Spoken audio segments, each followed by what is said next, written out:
Welcome everybody. My name is Bob Stewart. Today we're going to talk about SEO, or getting our blog to rank on the first page of the search engines. This is the first class in a 3-class series that we do. We call it our blogging boot camp. And I believe that these are kind of 3 fundamental things that you need to be able to understand and kind of implement as it relates to your blog, and especially as it relates to your blog generating business for you. And the first one is going to be SEO. Okay, how do we get our blog to rank on the first page of the search engines? And one of the things that I always kind of put out there as a caveat before we start this class is I do not consider myself a search engine expert. Okay, I'm not sure what a search engine expert is, because let's take Google for instance, and we're going to use Google kind of as our baseline search engine as we go through here. They send the majority of the traffic to ActiveRain, but Google does not send out an email to everybody who thinks they're a search engine expert every time they make a little tweak or a change or something changes in their algorithm.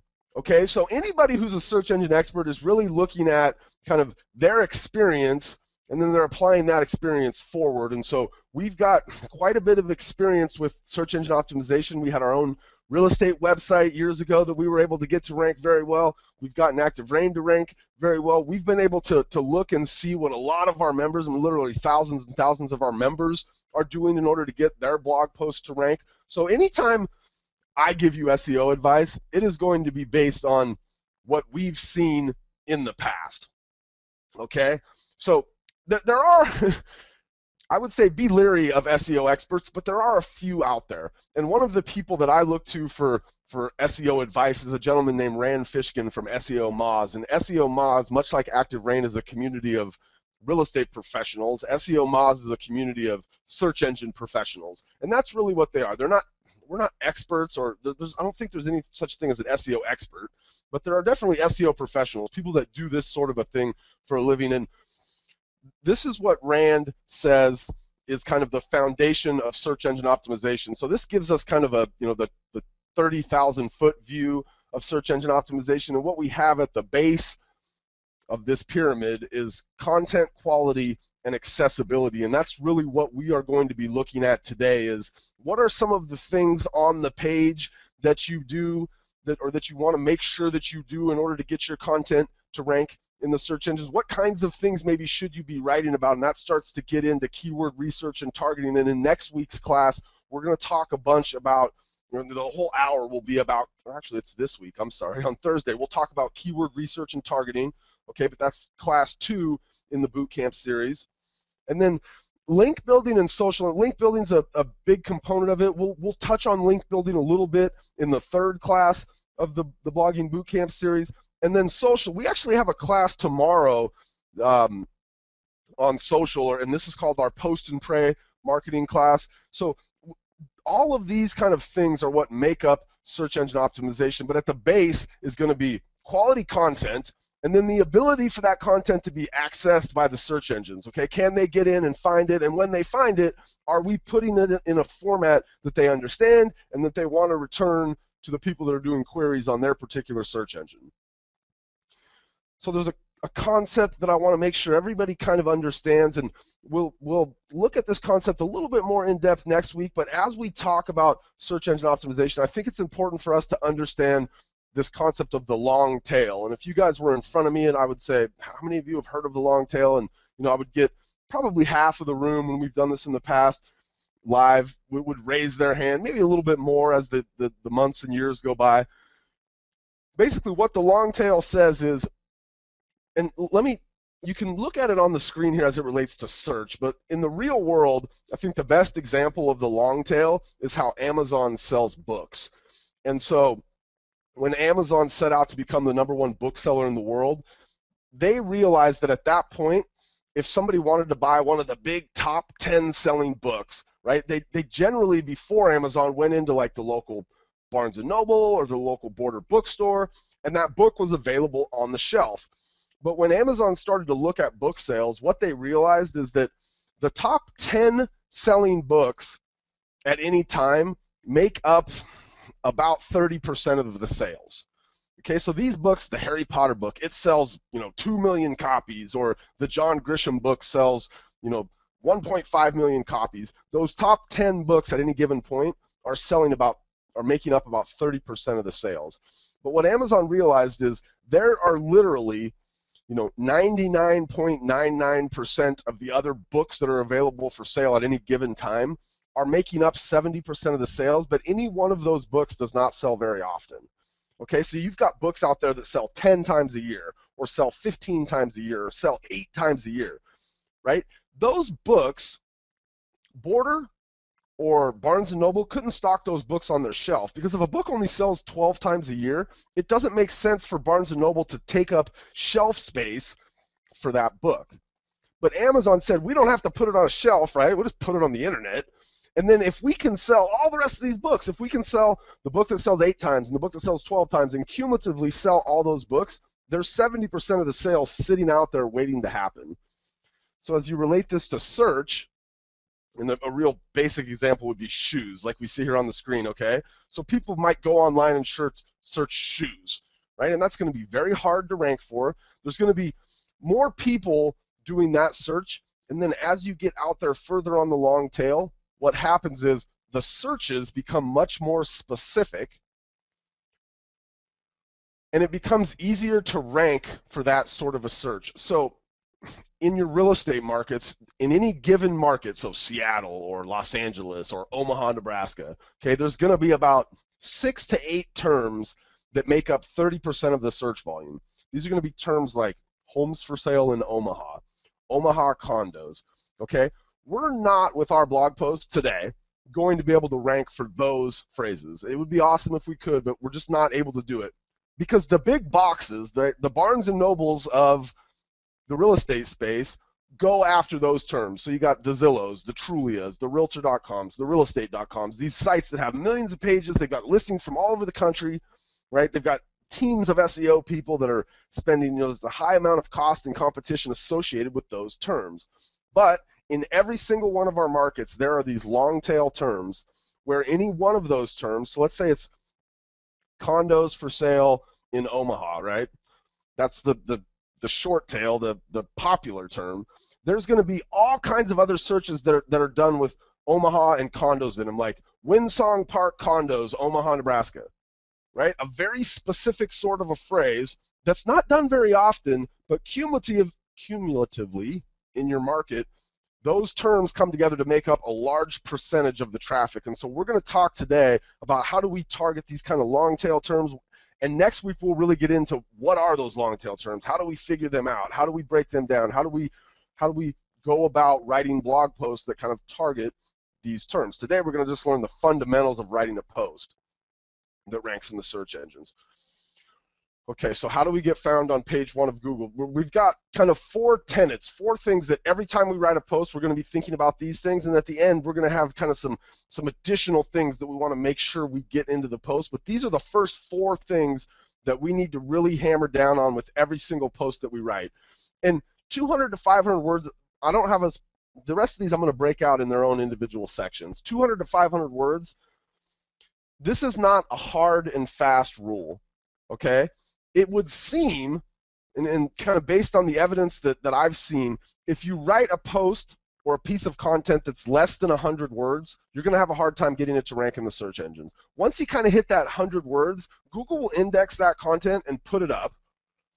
But then you have to start to think to yourself, okay, just because I can get something to rank in the search engines, does that mean that it's going to be valuable to the person that finds it? And what we're really trying to do here is we're always balancing, can we get this to rank, with when somebody actually finds this piece of content, is it going to be of value to them? Am I going to be able to demonstrate to this person that I'm an expert in this subject that they just searched on if I only did it in 100 words? I would challenge you to really be able to prove that you're an expert in anything in 100 words. It's almost impossible, I think. And even as you get closer to 200 words, it becomes very challenging if I'm writing a post about a particular condo building. And we're going to look at some examples like that here in a little bit. But if I'm writing a post about a condo complex, in 200 words, can I answer all of the questions that somebody might have if they were Googling that condo complex? Again, still pretty challenging. So as we start to get up to 300, 400 words, That might seem like a lot, but it's not really when I actually show you kind of how these things break down. You know, once you start to get over 500 words, right? If you go over, it's not going to be the end of the day, right? They're not going to not rank you because of that. And in fact, in some of the more recent Google updates, Panda and Penguin, there's some indications that the more wordy you are on particular subject matter, especially if the words all kind of relate to the subject matter, which would make sense if you're blogging about it, right? That's not necessarily a bad thing. But what starts to happen is if you've got 1,000-word dissertations about something, right, it might make sense to break those things up and maybe have some different posts on a similar subject. So 200 to 500 words. We're going to pick a keyword phrase for the title, and we'll talk about that. We're going to repeat the title at the start and the end of the piece of content, and we're going to use our keyword phrase 3 to 5 times. So pick a keyword phrase for the title, and it literally in the next class in this series, which will be on Thursday, we will do a whole hour about this concept of how do I figure out what I want to write about? How do I understand what keyword phrases I want to target? But simply, you're going to have one keyword phrase per blog or per page. Okay, so every time I write a blog post, I need to be thinking about the title of my blog post in terms of it being a keyword phrase that somebody might potentially search for. Okay, and any one post that I write should be targeted at one keyword phrase. Now, I may consider different variations for subsequent blog posts. So let's say that I was doing, the Windsong condos for sale in Rohnert Park. That was my keyword phrase, Windsong condos for sale in Rohnert Park. Okay? And I'm writing a bunch of stuff, and I got a bunch of great content in there, and all of a sudden I realized, man, I got 1,000 words about Windsong condos for sale in Rohnert Park. I might consider breaking that up into 2 posts, and for one post targeting, Windsong condos for sale, Rohnert Park, and in the other one targeting condos for sale in Windsong, Rohnert Park. Right? A slightly different variation of a similar keyword phrase because I've got enough content to break it up into 2.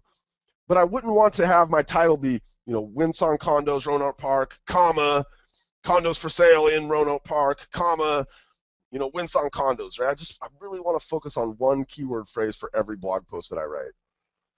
Now, your keyword phrases are almost always going to have geography, and I realize kind of the folly of having almost and then always in caps right next to it. But when you're gearing a post to rank in the search engines, you want to include some form of geography. And one of the best, as an agent, there's all sorts of things you could write about that would be just as applicable to the person in Seattle as they would be to the person in Omaha. Okay, like tips for getting your home ready to sell, right? And I see a lot of posts like this where the agent writes, the title of the post is tips to get your home ready to sell. I would suggest that you add geography to that. So tips to get your Seattle home ready to sell, right? And what this does is it just gives the search engines a better idea of where I am geographically, because as somebody sits down at their computer and searches, the person searching in Seattle for tips to get my home ready to sell and the person searching in Omaha for tips to get my home ready to sell, the search engines are going to show them slightly different things based on what the search engine knows about where they are searching from. Okay? Which leads us into the way that people search. And again, in the next series or the next class in this series, we'll really drill down on this. But there's this concept, and especially as it relates to real estate, that people will search, they will do searches on a search engine, queries, that include geography and subject. So homes for sale in a geography, right? Condos for sale in a geography. When we're thinking about the geography and the subject, the more precise our geography, the less precise our subject matter needs to be. And again, this is as it relates to the title of our blog post. So the more precise our geography, the less precise our subject matter. On the flip side, the more precise our subject matter, the less precise we need to be with our geography. In the next class, I'll really break this down, but I'll give you just a quick example. So if I was going to do a real precise geography, so that might be what, like a subdivision. So if I was going to do Candlewood, Renton. Candlewood is a subdivision inside of the city of Renton. I've gotten a very precise geography. I can be less precise with my subject matter, so I could do a real general subject matter in the real estate space like homes for sale. So my subject matter, homes for sale, in, right, a real specific geography, Candlewood, Renton, right, this specific subdivision. On the flip side of that, if I wanted to get more precise with my subject matter, I could be less precise with my geography. So in that example, if I wanted to just do, homes for sale in Renton, but I wanted to get, so Renton being a very, general geography, a city, I'd need to get more precise with my subject matter. So that might be something like homes for sale with 3-car garage in Renton, right? The subject matter becomes homes for sale with a 3-car garage. Very precise, right? And I can have a more broad geography like in Renton or in Seattle or something like that. Okay, and again, we'll really dive into keywords because it's a very important component of what should I be writing about as it relates to being able to get this stuff to rank. It doesn't make any sense if I'm writing about stuff that nobody's looking for. So once we've got our title, right, in this particular example, the title is Riverwatch Condos, Burlington, Vermont. And if you look at that second result there, that active rain result, you'll see that in the blue on a Google search result, that comes from the title of our blog post. When we write a blog post on active rain, the title of the blog post becomes the page title, which becomes the portion that they click on in the search result. Then the next little piece of a search result that you see is in green on here, and it's the URL, right? activerain.com/blogsview/ Riverwatch Condos, Burlington, Vermont. And you'll notice that the URL is based on the title, right? And you can see that Google, when you do a search, it does the same thing. It will highlight the words in there that match the query. So in this case, the query was Riverwatch Condos, Burlington, right? Because you can see all those words highlighted that match the query.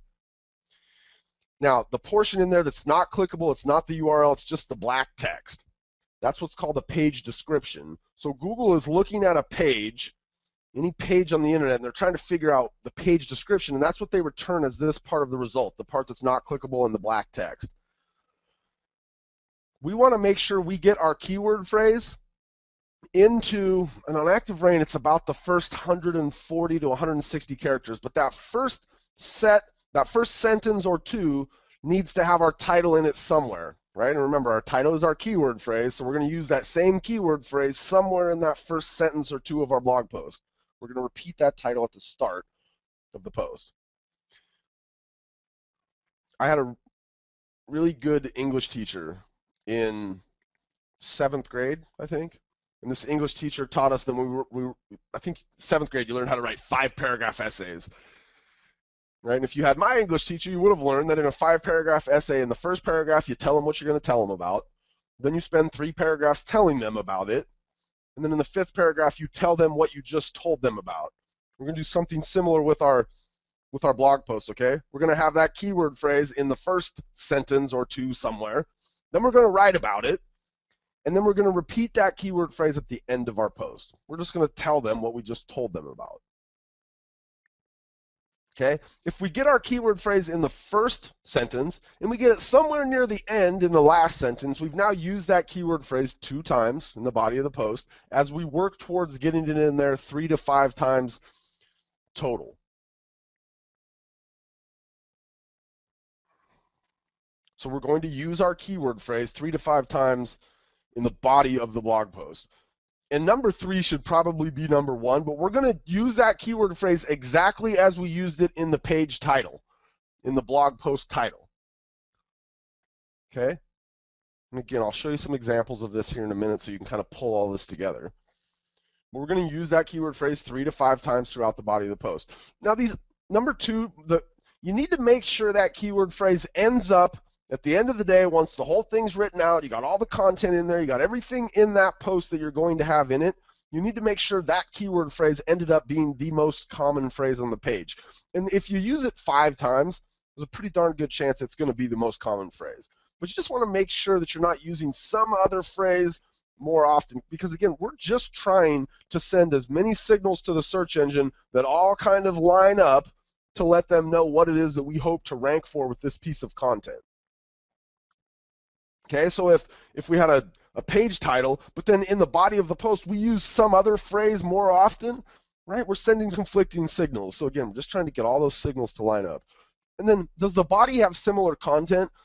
When you're writing a blog post, it's almost impossible for the content in the post to not match the keyword phrase, right? Because if I'm writing about the Roanoke Park or the Windsong condos in Roanoke Park, what would you expect to see in the body of that post? You expect to see things like, how many bedrooms and bathrooms, square footage, homeowners association, right, garage, amenities, right? I mean, you're expecting to see words and phrases that relate to condos or to Roanoke Park.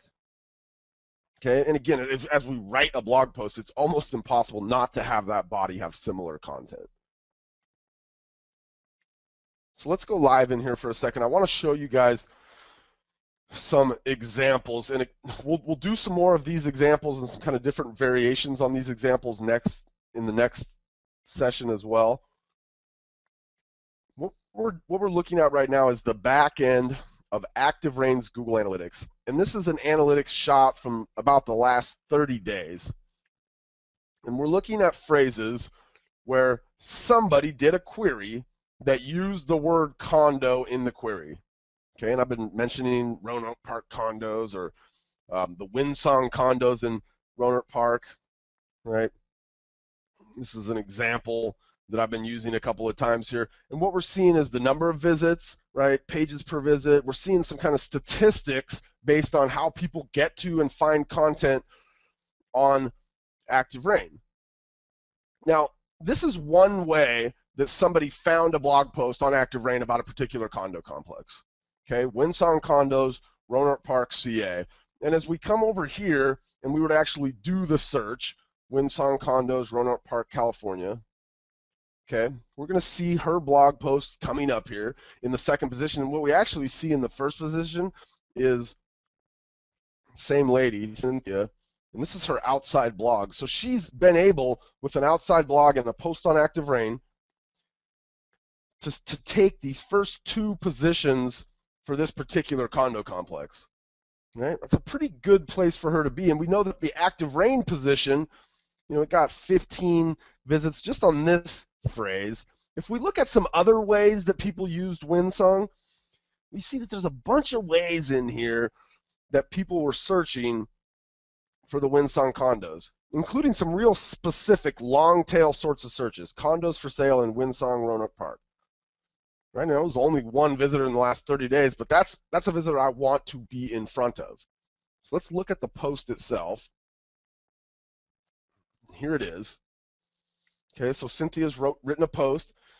She's done Windsong condos in Roanoke Park, CA, 94928. So she added her zip code in here. That's probably all right. I don't know that a ton of people are searching using zip code, but then she's got her keyword phrase repeated. Okay, now we need to see how many times does she use this exact keyword phrase. And let's just do Windsong condos in Roanoke Park. Okay, so I'm just going to do a little Command F up here, and I'm going to search for that. Oops. Windsong condos in. All right, so I see it once, right? I see it twice. So as I come down here in the body of her content, she didn't exactly use that phrase that third time. Now, there's some places she might have done it behind the pictures, and we'll talk about the pictures here in a little bit, but she's only got 2 usages of her keyword phrase. Now, it's all right? She's out there on this long tail. She's still ranking for it, but as other people maybe get in here and start to try to rank for it as well, she really wants to make sure she's got this thing locked up. Let's look at her statistics. You guys can all get to statistics by going to your My Home page and clicking on Traffic over here. Right? As we come in here and we look at her traffic on this particular post, the Windsong condos, Roanoke Park, we see this post had 3,200 clicks on it over its life. Now, this post was written in May of 2010, so it's about 3 years old, which means on average it's getting about 1,000 clicks a year. Okay, that means that this post was loaded in somebody's browser. Every click counts as it was loaded in a browser. So what is that, about 80 clicks a month? On average, she's been getting 80 clicks a month to this post. Now, this particular post, getting 80 clicks a month on average over the last 3 years, it's not going to be like the end all be all for her business. All right. But a cumulative approach to this could really be substantial for her. And so we see that she didn't just write about Windsong condos, she wrote about the Windmill Farms, which is a subdivision in her area, and it's gotten 1,000 clicks. So that's averaging about 25 or 30 clicks a month. She's written one about pine tree condos, right? Not quite obvious. I mean, this has gotten, a quarter, but it's still getting, 20 clicks a month. And cumulatively, what starts to happen is as you really start to zero in and target these real specific things around your market, it can start stacking up very quickly. Here's another example of a Aspetuck Village condos. Okay, so let's look at the post itself. She wrote Aspetuck Village condominiums in Shelton. That's the keyword phrase that she's targeting. Okay, but look at all of the different ways that somebody landed on her piece of content. So that's a good one, right? Aspetuck Village, Shelton, CT condos for sale. We've got Aspetuck condos for sale. Aspetuck condos for sale in Shelton, CT. Look at all these variations, tons of them using, right, Aspetuck Village condo sales. Look at this one down here. There was one really crazy one that I saw. Look at this one. Data on sale prices of condos in Aspetuck Village, Shelton, CT. Like, is this somebody that wants to either buy or sell a house? Absolutely. Right, and we can see the different Aspetuck Village condos, Shelton, CT. Notice her face is showing up here. I'm going to have Carrie right now send you guys, you can set up, this is called Google authorship. Carrie's going to send you out a link to how you can set up Google authorship. It's activerain.com/Google-authorship. That link, that URL will give you instructions on how to set up Google authorship for your ActiveRain blog so that your picture will show up here in the results. So as a consumer comes in here, they're searching for Aspetuck Village condos, and they might not have done it like this, right? They might have done it in one of these other crazy long tail sorts of ways.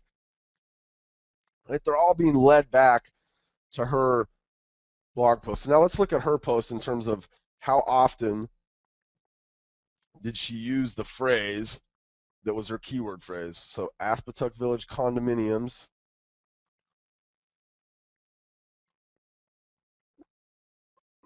She only got it in there once, right? She uses some variations here, like Aspetuck Village condo. And the thing is Google, they kind of know that condo and condominiums mean the same thing, but we still want to try to get in here.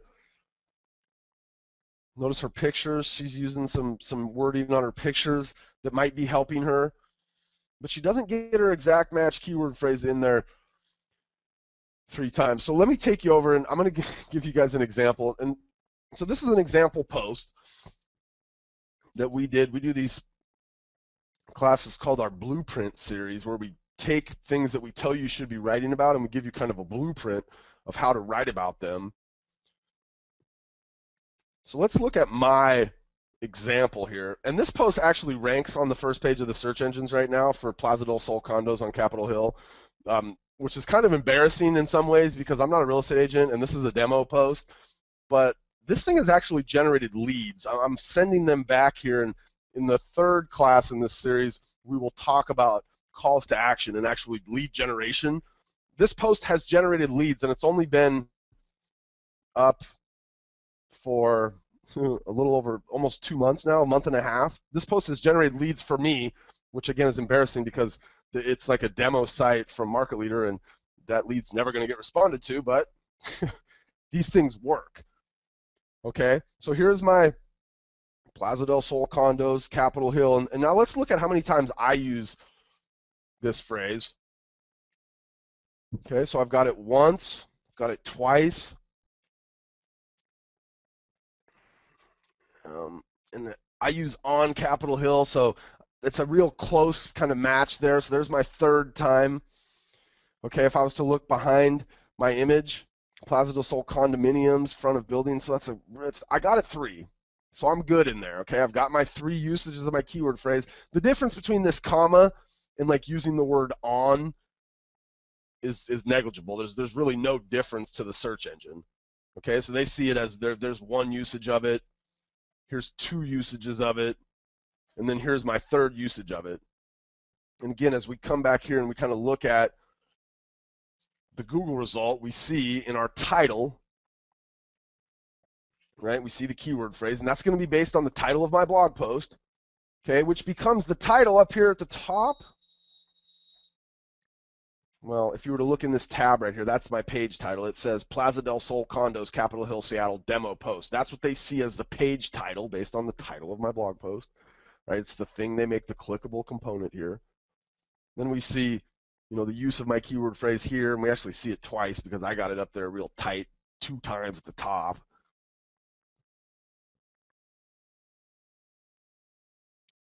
What kind of content would we write about in here? I'm just writing about the Plaza del Sol condos, okay? I'll give you a flowery description. I'm going to give you what the units are like, okay? I'm going to give you what the building is like. I'm going to give you what it's like to live on Capitol Hill. Now, I maybe could have got this thing to rank in 100 words, just done something really quick and dirty and short about Plaza del Sol condos, and it's up there on the first page, and I'm like, wow, this is awesome. Look, it's on the first page.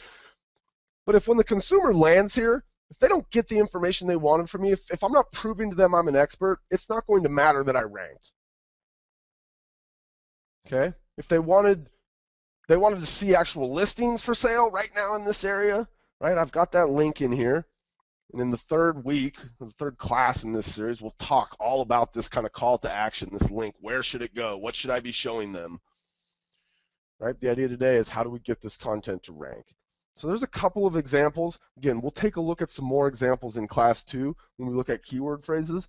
But here's kind of real life applications of, okay, keyword phrase, title of the blog post, right? Use it 3 to 5 times in the body of the post. 1, 2, and then I've used it here at the end, right? 200 to 500 words.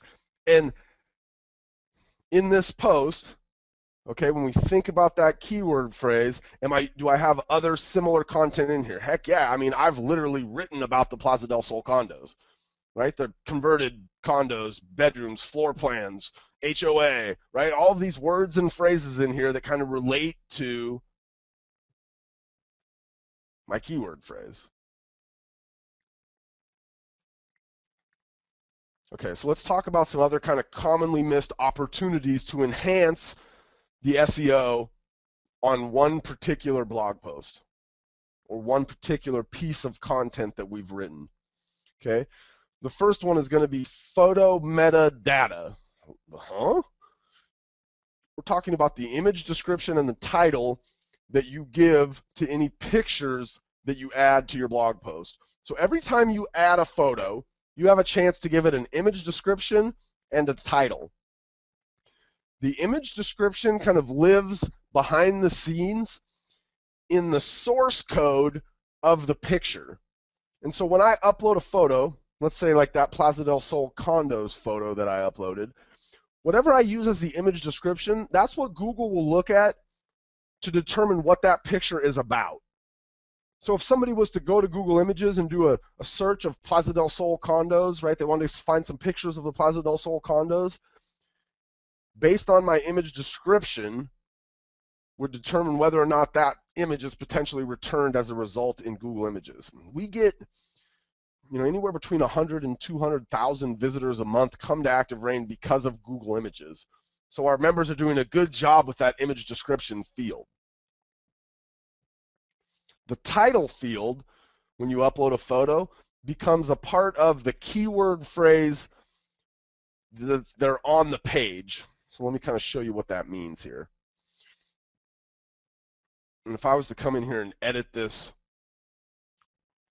blog post, you'll see as I click on this image and I kind of pull the image up, this is what we're talking about, is this image description and then image title. Okay, image description is what the search engines will see, and then the image title becomes a part of the keywords that get picked up on this page. So what I'd probably want to do here, because I only had 3 usages of the exact match keyword phrase, right? I had 1, 2, and then I kind of had this, and it wasn't even an exact match. It was really close, though, where I had on instead of a comma, right? So there's 3.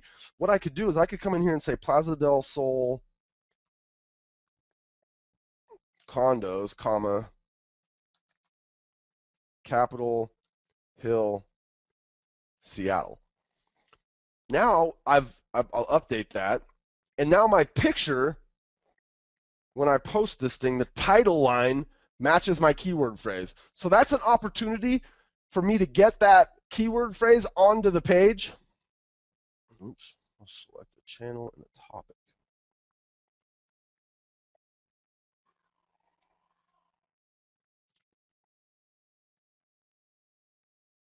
It's an opportunity for me to get that keyword phrase, that exact match in there a 4th time, right? So 1, 2, 3, see it there? Plaza del Sol condos, comma, Capitol Hill, Seattle. And then my 4th time down here, 4.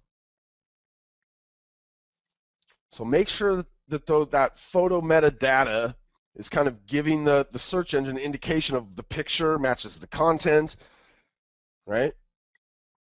We're just trying to get all those signals lining up to give the search engine a really, really great idea of what we're talking about. This next one, anchor text link using your keyword phrase. So again, in the 3rd series, or 3rd class in this series, we'll really drill in on this. But somewhere in the body of your post, you want to have a link that has anchor text that matches the keyword phrase that you use for the title. So in this particular example that you're seeing right here, click here to find loft condos in Belltown, Seattle. What do you think the title of my blog post was? Loft condos in Belltown, Seattle?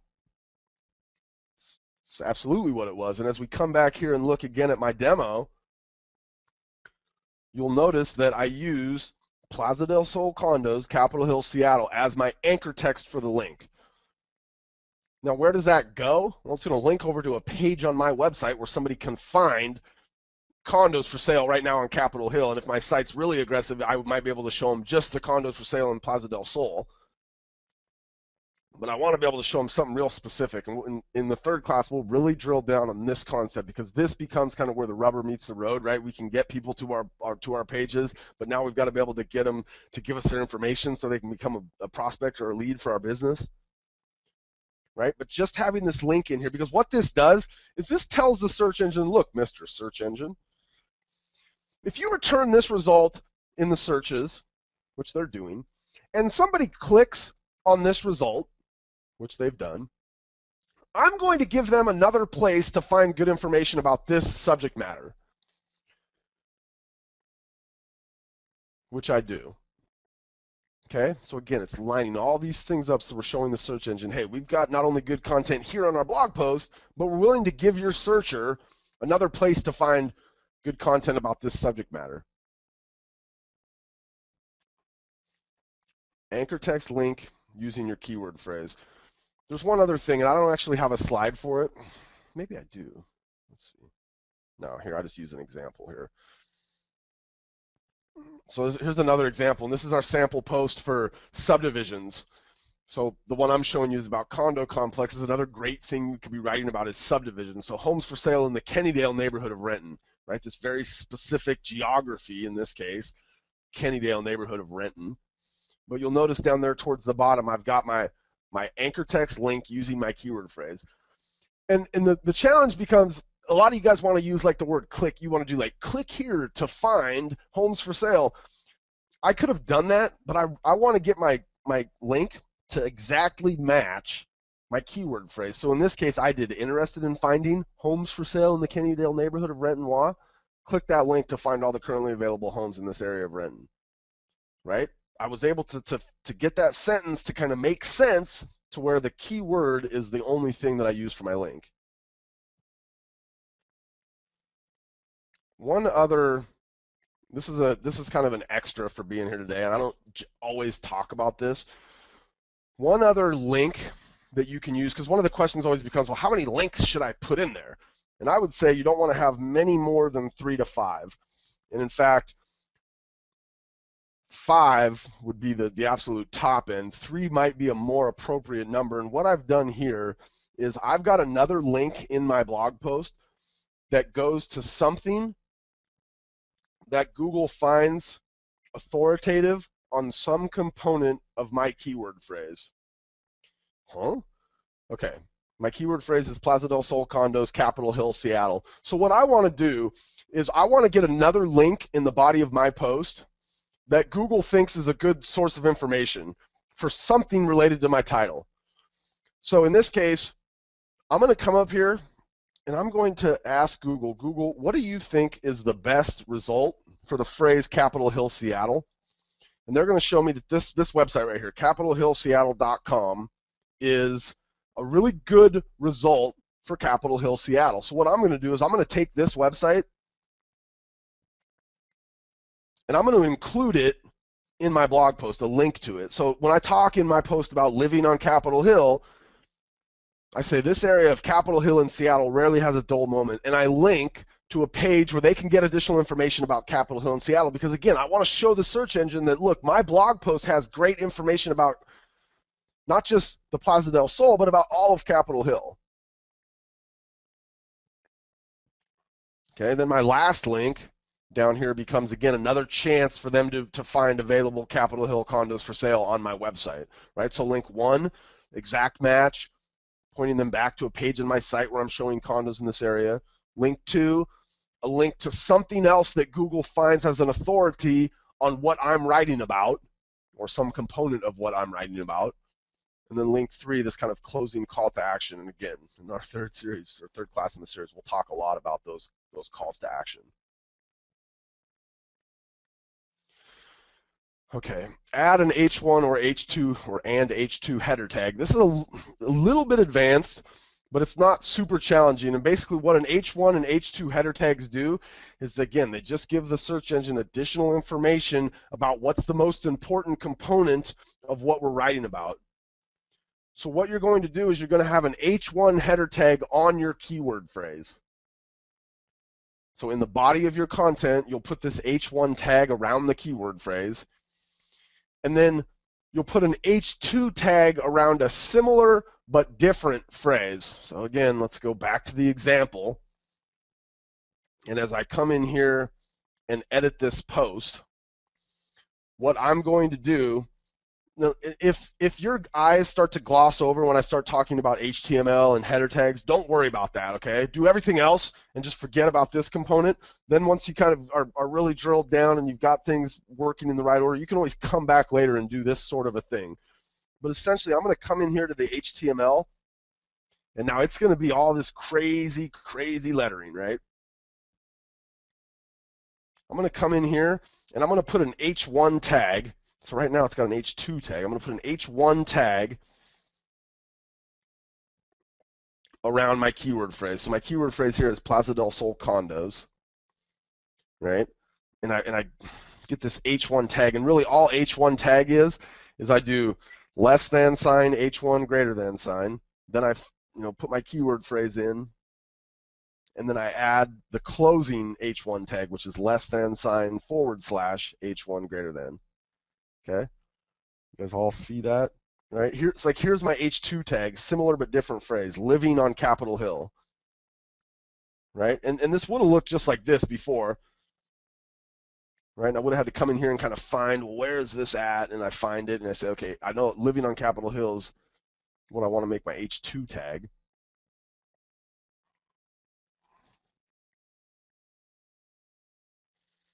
Now I've got tags in there on this post. Okay, again, if that kind of makes you go, huh, what? Like, don't necessarily worry a ton about that. That's kind of one of these things where we can still get it to rank without that, but this is just another little thing that we can try to line up for the search engines. Additional media-rich content and layout. Okay, now from a search engine perspective, simply from a matter of when I first post my piece of content, will having a YouTube video in there or will having a Google map in there help the content? I'm not going to say with 100% certainty that it will. Okay. What I will say is that having this kind of media rich content, whether it be in an embedded video or an embedded form, will make a user, the searcher, right? Somebody that comes to the search engine, they find our blog post, they land on it. When they land there, if there's this additional kind of rich content, it may get them to stay longer. And what happens is Google's looking at all these signals, and one of the signals is, how valuable did the people that landed on this post find it, right? And in order to determine that, they're going to look at, well, how long did they stay here? So as I come, I think she had them. Yeah, so as I come to like Barbara's post about Aspetuck Village, right? And if somebody was reading through this and they got down here and they said, ooh, there's a video, let me watch this video, and they clicked on the video, they're going to be on this page for a while. And so if somebody did this search, right, they land on this post, and then they spend 3 or 4 minutes here, that's a pretty good indication to Google that this was a good result for that person, which is going to help us over the long term or the lifespan of this post continue to rank. Right? And again, we see this post is from 2010, but she's still ranking at the top of the search engines for it. One of the reasons for that is that this post is what we call evergreen. And I want you to always be thinking in these terms. When I write something today, will it be as valuable to the person who reads it a year from now as it was when I wrote it today? And if we look at her post, she's pretty general in here. There's good general information about this area, right? Now, if you want to find the currently available stuff for sale, she gives you a chance to head to her website and look for those current inventory. But what I see a lot of people do is they want to put a bunch of facts and figures in here, and they want to say, last month, condos in this area sold, 5 condos sold for, somewhere between 220 and 225,000. But a year from now, if somebody finds this post, that sentence is not going to make sense.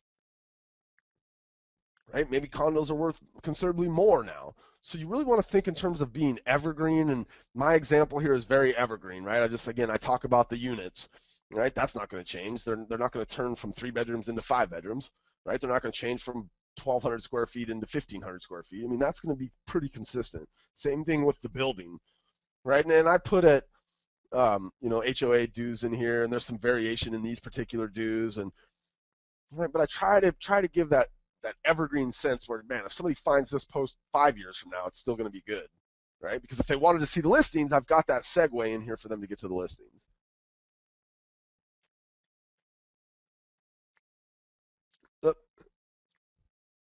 One thing that I don't have in here is layout. And we do these blogging blueprint classes because, you can look at my post here. The layout is a little bit cleaner than Barbara's. And I'm not faulting Barbara. She wrote these posts when she was really new to Active Rain, and I would imagine that if we look at some of her more recent content, it's a little bit cleaner. But the idea of having good white space, the idea of having paragraphs, the idea of having your pictures in a way or a manner like I've got here where it's nice and clean, that's going to convince somebody that lands there that you're an expert because it's professionally presented. And so you want to make sure that you really kind of try to find a format for these posts, really for all of your posts, so that when somebody lands there, it just looks professional.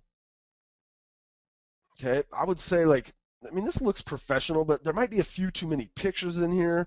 I don't know, I want something just very clean, right? If I want to give them more pictures, maybe I should do just a blog post that all it is pictures of the Windsong condos, right? And then I could link to that. Hey, if you want to see more pictures of the Windsong condos, head over here, right? Where I've got my blog post just living with all the pictures. But in this first kind of intro post, this evergreen post, this one that we're going to try to get to rank in the search engines, right? I want it to be nice and clean.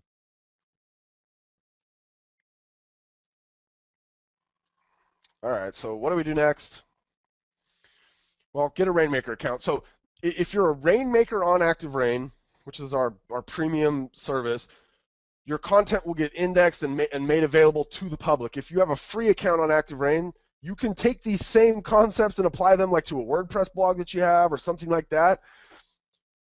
But in order to utilize ActiveRain and kind of the search engine prowess of ActiveRain, you have to have a Rainmaker account. And Carrie's actually going to, I think, give you guys a link right now that you can upgrade on a promo. That'll also get included in the stuff that we send out to you guys after the call. Okay, create a list of 10 blog posts you'd want to write. Now, I don't care if you create a list of 5 or 3 or 7. Create a list of a few things that you might want to write about. And I gave you some examples, right? The condo compound. I mean, if you have condos in your market, these are just a home run. We can get them to rank. If we do the right things, literally, like I said, that one that I created has generated a lead already. It's generated a lot of traffic too. Write one post using what we learned. If you don't write a post this week using what we learned, you're going to forget it. Okay, I mean, gosh, if you have time today or this evening or tomorrow morning, right? Write one post using what we've learned. Now, I'm always obviously get signed up for next week's class, and it's not next week now, it's Thursday, right? We'll have the second class, which is keyword phrases. How do we figure out what kinds of things we want to target and write about? And then use this checklist when you write each post. And you guys will get the recording to this. We'll send this checklist out to you as well, or it'll be included in the bootcamp group.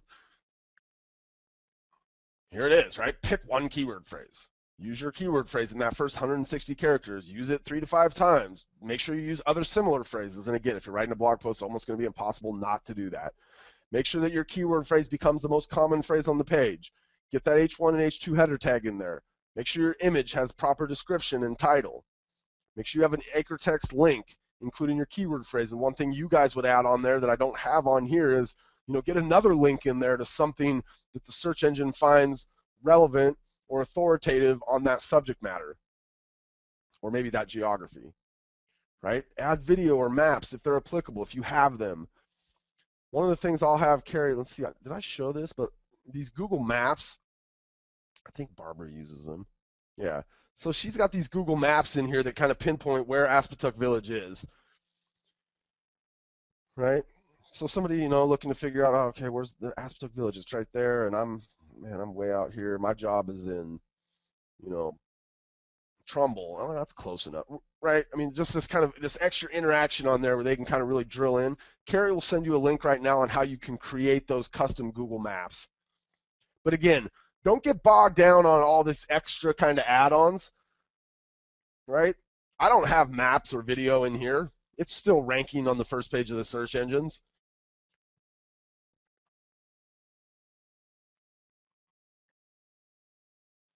And then share your post on social media. And this is what we call post and pray. Tomorrow at ActiveRain University, we'll have a class about post and pray marketing, which is essentially don't just write a blog post and then have it out there for the search engines to be able to find and hope that's what gets you traffic. We'll talk about some of the ways that you can share your content on social media, on Google+, on LinkedIn. Maybe you're even sharing it directly via email to prospects that you already have in your business. We'll talk about how you can share this content so that it kind of gets a life of its own outside of just sitting in the search engines and waiting for somebody to find it.